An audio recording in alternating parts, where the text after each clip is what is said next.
नमस्कार, स्वागत आहे तुमचं कृषी जागरण मध्ये पॉवर्ड बाय स्टील इंडिया आणि मी प्रतीक्षा काकडे. पाहूया बातम्यांचा वेगवान आढावा. त्याआधी नजर टाकूया आजच्या टॉप हेडलाईन्सवर.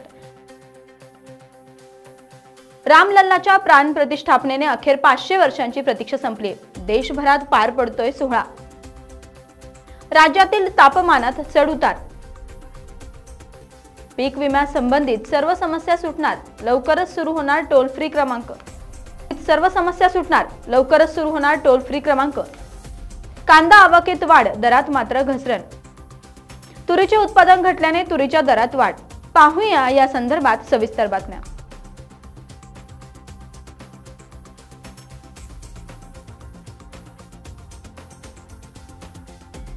अयोध्येतील राम मंदिरात रामलल्लाचा प्राण प्रतिष्ठापनेचा कार्यक्रम मोठ्या उत्साहात पार पडलाय. पंतप्रधान नरेंद्रजी मोदी यांच्या हस्ते राममूर्तीची प्राण प्रतिष्ठा संपन्न झाली आहे. संपूर्ण अयोध्या शहर पूर्णपणे सजलं आहे. तब्बल 500 वर्षांहूनही असलेली प्रतीक्षा आज कुठेतरी संपली. पंतप्रधान नरेंद्र मोदी, लोकप्रिय क्रिकेटपटू, उद्योगपती, संत सेलिब्रिटी आणि विविध देशांच्या प्रतिनिधींसहित हा सोहळा पार पडतोय.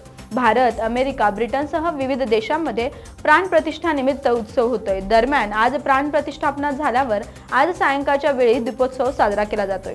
तसंच राम मंदिर परिसरात मोठ्या वेगवेगळ्या कार्यक्रमाचे आयोजन देखील करण्यात आले आहे आणि यासोबतच देशभरातील विविध कार्यक्रमाचे आयोजन करण्यात आले आहे. महाराष्ट्रात देखील आज विविध ठिकाणी वेगवेगळ्या पद्धतीने हा सोहळा मोठ्या उत्साहात पार पडतोय. दिव्यांच्या रोषणाईने, फटाक्यांच्या उत्साहात संपूर्ण देशभरात आनंदमय वातावरण असल्याचं पाहायला मिळतंय. उत्तर भारतात थंडीचा जोर कायम असल्याने गारठा आहे. या वातावरणाबरोबरच राज्यातील वातावरणावर देखील याचा परिणाम झाल्याचं दिसून येते.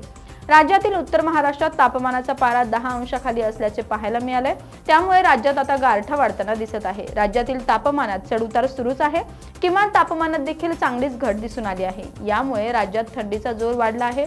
उत्तर भारतातील राज्यांमध्ये सध्या कडाक्याची थंडी आहे आणि थंडीबरोबरच धुक्यामुळे लोकांच्या अडचणीत वाढ आली आहे. हवामान खात्याच्या म्हणण्यानुसार उत्तर भारतातील राज्यांना थंडीचे दिवस आणि धुक्यांपासून दिलासा मिळताना दिसत नाहीये. पुढील 4 ते 5 दिवस उत्तर भारतातील राज्यांमध्ये दाट धुके दिसून येईल आणि त्याचबरोबर पुढील 3 दिवस थंडीचा कडाका कायम राहणार आहे. देशाची राजधानी दिल्लीबद्दल बोलायचे झाले तर येथे विक्रमी थंडी आहे. अलीकडेच येथे शिमल्याच्या तुलनेत कमी तापमानाची नोंद झाली. तर रविवारी थंडी आणि धुक्याने आणखी एक विक्रम मोडलाय. रविवारी सकाळी दिल्लीचे किमान तापमान श्रीनगरच्या बरोबरीने नोंदवले गेले. राष्ट्रीय राजधानीत रविवारी तापमान 4.8 अंश सेल्सिअस होते, जे हंगामाच्या सरासरीपेक्षा 3 अंशांनी कमी होते. येत्या काही दिवसात दिल्लीत थंडी आणखी वाढणार असल्याचे हवामान खात्याने म्हटले. सरकार विविध योजनांच्या माध्यमातून शेतकऱ्यांच्या हिताचा विचार करून शेतकऱ्यांना आर्थिक पाठबळ देण्याचा प्रयत्न करत आहे. त्यातीलच एक योजना म्हणजे प्रधानमंत्री फसल विमा योजना आहे. शेतकऱ्यांना पंतप्रधान पीक विमा योजनेचा 37 कोटी लाभ मिळाला आहे. त्याचबरोबर नैसर्गिक आपत्ती पाहता पंतप्रधान पीक विमा योजनेअंतर्गत शेतकऱ्यांना विमा मिळतो. पूर्वी शेतकऱ्यांना याच्या माहितीसाठी प्रतीक्षा करावी लागत होते. आता पीक विम्याच्या माहितीसाठी शेतकऱ्यांना प्रतीक्षा करावी लागणार नाहीये, कारण आता लवकरच एक टोल फ्री क्रमांक येणार आहे. यावर सगळी सविस्तर माहिती मिळणार आहे. कृषी मंत्रालयाच्या आकडेवारीनुसार आतापर्यंत सुमारे 37 कोटी शेतकऱ्यांना पंतप्रधान पीक विमा योजनेचा लाभ मिळाला आहे. नैसर्गिक आपत्ती पाहता पंतप्रधान पीक विमा योजनेअंतर्गत शेतकऱ्यांचा विमा काढला जातो. मात्र पिकाचे नुकसान झाल्यानंतर शेतकऱ्यांनी क्लेम केल्यावर त्याची स्थिती कळवणारे कोणीच नसते. आपला हक्क कधी मिळेल आणि पुढच्या पिकाची तयारी केव्हा होईल तोपर्यंत शेतकरी वाट पाहू शकतात.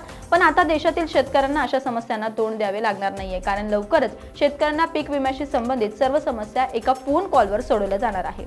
शेतकऱ्यांना त्यांच्या समस्या सोडवण्यासाठी या टोल फ्री क्रमांक म्हणजे 1447 वर कॉल करावा लागणार आहे आणि त्यानंतर विम्याशी संबंधित कागदपत्रे आणि नैसर्गिक आपत्तींची माहिती द्यावी लागेल. त्यानंतर त्यांना ओळखपत्रे दिले जाईल आणि एवढेच नाही तर तक्रार नोंदवल्यानंतर शेतकऱ्यांना SMS मिळणार आहे. त्यानंतर जेव्हा शेतकऱ्यांना त्याच्या तक्रारीचा पाठपुरावा करायचा असेल तेव्हा त्याला कॉलवरून त्याचा ID सांगावा लागेल आणि त्यानंतर त्याला संपूर्ण स्थिती मिळेल. याचा निश्चितच फायदा शेतकऱ्यांना होणार आहे. कांदा उत्पादक शेतकरी पुन्हा एकदा अडचणीत आलाय. कांद्याच्या दरात घसरण झाल्याचे पाहायला मिळतंय. नोव्हेंबर 2023 मध्ये खरीप कांद्याची आवक सुरू झाल्यानंतर डिसेंबरच्या दुसऱ्या सप्ताहापर्यंत आवक मर्यादित होती. तेव्हा प्रति क्विंटल 3500 रुपयांपर्यंत सरासरी दर होते. मात्र निर्यात बंदीमुळे क्विंटल मागे 1800 ते 1900 रुपयांपर्यंत घसरण झाल्याने आजवर 1700 कोटी रुपयांपर्यंत तोटा राज्यातील कांदा उत्पादकांचा आहे. मात्र एकीकडे निर्यात बंदी तर दुसरीकडे देशांतर्गत पुरवठा मंदवल्याने जानेवारीच्या सुरुवातीला 1800 ते 1900 रुपयांवरून दर 1300 रुपयांवर आले आहे. क्विंटल मागे शेतकऱ्यांना 600 रुपयांपर्यंतचा तोटा बसतोय। कांदा उत्पादक शेतकरी दिवसेंदिवस अडचणीत आल्याचं आपल्याला पाहायला मिळते। देशांतर्गत कांद्याचा पुरवठा व्हावा व इतर दर नियंत्रित करण्यासाठी केंद्र सरकार वाणिज्य मंत्रालयाने 7 डिसेंबर रोजी निर्यात बंदीचा निर्णय घेतला आहे। हा निर्णय शेतकऱ्यांसाठी फास्ट ठरत आहे आणि त्यामुळे जानेवारी महिन्याच्या सुरुवातीला सरासरी 1800 ते 2000 रुपयांपर्यंत सरासरी दर होता। आता कांद्याची आवक वाढत गेली असली तरी देखील मात्र कांद्याच्या दरावर परिणाम दिसून येतोय। देशातील तुरीचे उत्पादन मोठ्या प्रमाणात घटले आहे आणि त्यामुळे आता त्यातच बाजारात तुरीला चांगली मागणी मिळत असल्याचे चित्र आपल्याला पाहायला मिळते। अवकाळी पावसामुळे त्रस्त झालेल्या शेतकऱ्यांना दिलासा मिळण्याची शक्यता आहे आणि त्यासोबतच कापूस आणि सोयाबीनला अपेक्षेनुसार भाव मिळत नसल्याने शेतकऱ्यांना तुरीकडून अपेक्षा उरल्या होत्या। विदर्भातल्या अकोला जिल्ह्यातील अकोला कृषी उत्पन्न बाजार समितीत तुरीने पुन्हा 10,000चा टप्पा गाठलाय। काल 20 जानेवारी रोजी 7,400 10,285 रुपयांपर्यंत भाव तुरीला मिळाला। आता पुढील काही दिवस तुरीचा दर वाढू शकतो आणि दरासंदर्भात तेजी कायम राहणार असून लवकरच तुरीच्या दराचा टप्पा 11,000 रुपयांपर्यंत जाऊ शकतो असा अंदाज बाजार समितीच्या कृषी अभ्यासकांनी व्यक्त केलाय। बुलेटिनमध्ये वेळ झाली इथेच थांबण्याची। तसेच कृषीच्या वेगवान बातम्या पाहण्यासाठी आणि नवनवीन व्हिडिओ पाहण्यासाठी कृषी जागरण मराठी चॅनलला सबस्क्राइब करायला मात्र विसरू नका। नमस्कार।